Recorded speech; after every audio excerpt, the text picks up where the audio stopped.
In the vast, unforgiving expanse where land meets the relentless grip of ice, a world long buried in time awakens. 6 million cycles of the sun have passed since this frozen realm claimed the lowlands that would one day be called the Netherlands. Winds howl like wounded beasts across endless marshes crusted in white, where the ground cracks under the weight of eternal frost. The air bites with a sharpness that seeps into bone, carrying the faint, bitter tang of salt from hidden seas trapped beneath layers of unyielding cold. Shadows stretch long under a pale sky, where the sun hangs low, a distant flicker, offering no warmth, only the illusion of life in a domain ruled by silence, broken by the groan of shifting ice. Here, in this primordial desolation, clusters of beings huddle. Upright walkers, their forms bent against the gale, skins roughened by ceaseless exposure. They are the wanderers of the frost, descendants of ancient lines forged in harsher climes, their eyes sharp with the memory of survival etched into every gaze. The world around them is a tapestry of peril, snow-draped dunes that shift like living things, dark forests where trees stand as skeletal sentinels, their branches laden with hoarfrost that snaps under touch. Beneath the surface, the earth holds secrets, roots entombed in soil turned to stone by cold, waiting for the desperate to unearth them. Predators lurk in the gloom, giant birds with wings that blot the light, packs of wolves whose howls echo like omens, and deer-like creatures with antlers like frozen thorns, stamping through the powder in search of scant forage.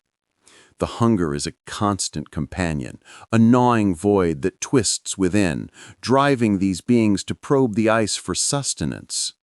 Their breaths cloud in the frigid air, each exhalation a testament to fragile endurance.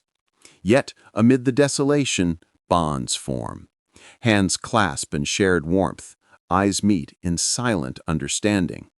Fear coils in their hearts, but so does a spark of hope, a quiet curiosity that urges them onward.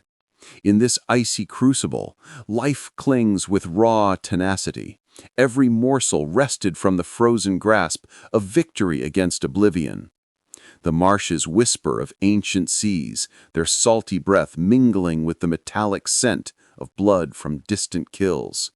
As the wind rises to a scream, the wanderers press on, their world a symphony of crunching snow, cracking branches, and the distant roar of storms brewing on the horizon. The scene unfolds slowly, the camera lingering on a lone figure silhouetted against the dune, hand raised to shield eyes from the swirling flakes. The cold presses in, numbing fingers, stinging skin like 1,000 tiny blades. Below, the marsh lies still, its surface a mirror of ice reflecting the gray heavens, hiding depths where life persists in suspended animation.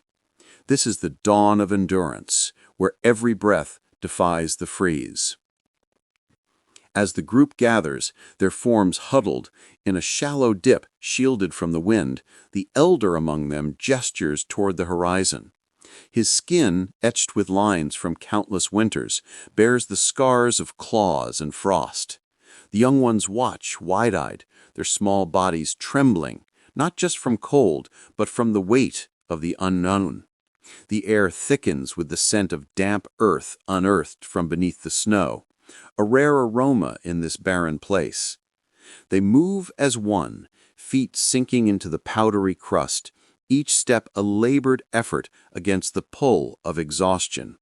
The sound of their passage is muffled, absorbed by the endless white, save for the occasional snap of ice underfoot, a reminder of the fragile barrier between them and the abyss below.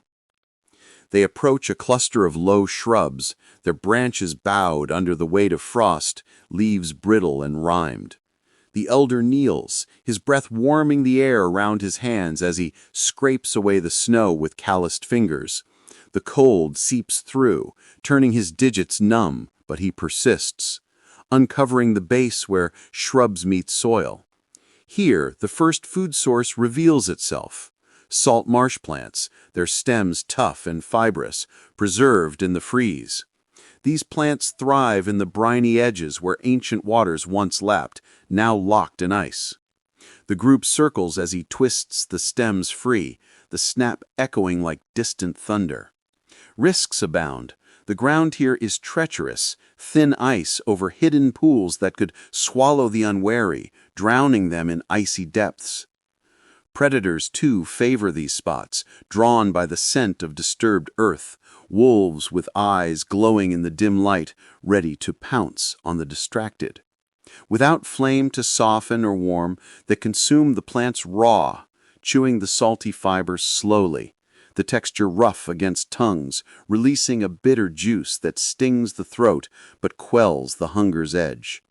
The sensation is one of grit and cold, the plant's chill amplifying the freeze within, yet providing a burst of vitality that eases the fatigue weighing on their limbs.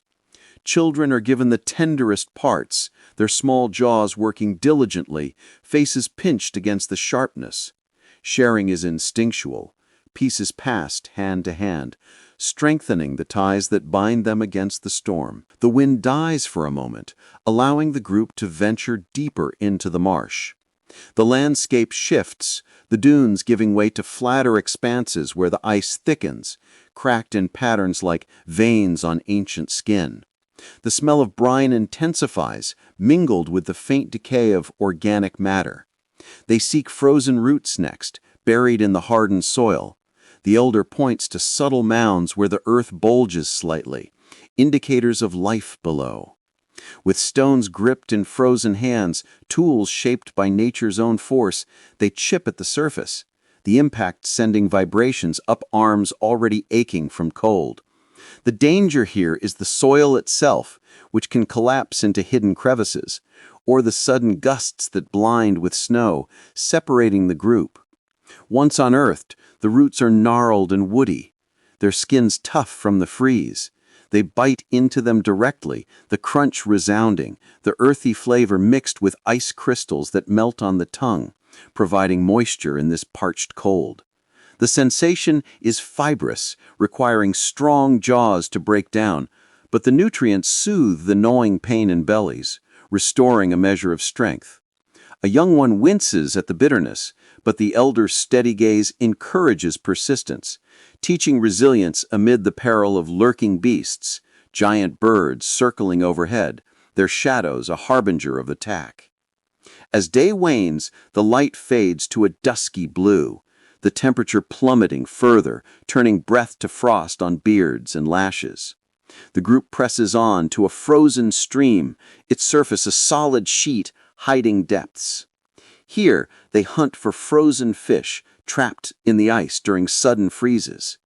Using heavy branches as levers, they crack the surface, the sound booming across the quiet, risking fractures that could plunge them into lethal waters. Predators sense the disturbance, deer-like creatures stampede nearby, their hooves thundering, potentially trampling the vulnerable. The fish, once pried free, are slick and hard, their scales glinting. Eaten raw, the flesh is chewy and cold, the taste of river mingled with salt from the marsh, sliding down throats to fill the void. The sensation is slippery, the chill spreading inward, but it invigorates, warding off the fatigue that threatens to claim them. Children are shielded behind adults, protected from the spray of icy shards. Night descends like a heavy cloak, the stars piercing the blackness above, offering no heat. The group seeks shelter in a corpse of dark prehistoric forests, trees towering with bark encrusted in ice. Winds whisper through branches, carrying the howls of wolves in the distance. They huddle close, bodies pressed for shared warmth, the cold piercing like needles into exposed flesh. Survival demands vigilance. One watches while others rest, ears attuned to the crack of ice or the soft pad of approaching threats. In this gloom, they turn to bark from the trees, stripping it with teeth and nails, the process slow and laborious. The bark peels in long strips, the aroma woody and resinous, a rare comfort. Risks include weakened trees collapsing under snow load or insects disturbed from within, biting in defense. Chewed raw, the texture is stringy, the flavor bitter yet sustaining, easing the hunger that claws at insides. Bonds strengthened as pieces are shared, hands brushing in the dark, fostering hope amid fear. Dawn breaks with a storm brewing, winds whipping snow into frenzies, visibility reduced to arm's length. The group migrates, driven by scarcity, feet numb from trudging through drifts. They follow the coast where snow-covered dunes rise like waves frozen in time. Here, shellfish cling to rocks beneath the ice, preserved in tidal pools. Probing with sticks, they dislodge them, the shells cracking open with force, juices spilling cold. Dangers lurk, waves crashing through weakened ice or rival tribes contesting the spot, leading to clashes of grunts and blows. The shellfish meat is briny and rubbery, eaten straight from the shell, the texture smooth but chilled, quenching thirst and hunger. The pain of cold hands is acute, fingers throbbing as they work, but the reward binds them closer. Venturing inland, they encounter small mammals burrowed in snow dens. Tracking paw prints, they dig with bare hands, the soil frozen hard, nails breaking in the effort. Wolves compete for these prizes, their growls a constant threat, fatigue slowing reactions. The mammals, once caught, are torn apart raw, the warm blood a fleeting heat, fur and flesh chewed for every scrap. The taste is gamey, the texture tough, but it revives flagging spirits. Amid the dunes, bulbs lie hidden under layers of frost. The elder sniffs the air for the faint earthy scent, then scrapes away snow, unearthing the swollen forms. Harvesting requires precision. Too deep, and hands freeze in the soil. Predators like giant birds swoop if exposed long. Eaten raw, the bulbs crunch with a starchy sweetness, the cold amplifying the refreshment, soothing parched mouths. In a moment of tension, a storm hits, blinding whiteout forcing them to ground. Huddled, they recall past discoveries. Dried berries clung to shrubs, preserved by dry winds before freeze. Plucked carefully, avoiding thorns that draw blood, the berries are tart and leathery. Chewed slowly to savor, risks from poisoned lookalikes or animal guards. As the storm ebbs, they find carrion, a fallen deer-like creature half buried. Scavenging, they tear at flesh with teeth, the smell of decay mingled with frost, texture stringy and cold. Dangers include disease or larger scavengers claiming it first. Deeper in marshes, underground tubers await, dug from permafrost with effort that exhausts. The ground resists, but persistence yields knobby prizes, eaten raw with gritty earth clinging, flavor mild but filling. Marrow from bones of carrion is next, cracked open with rocks, the fatty interior sucked out, rich and slick, warming from within despite the chill.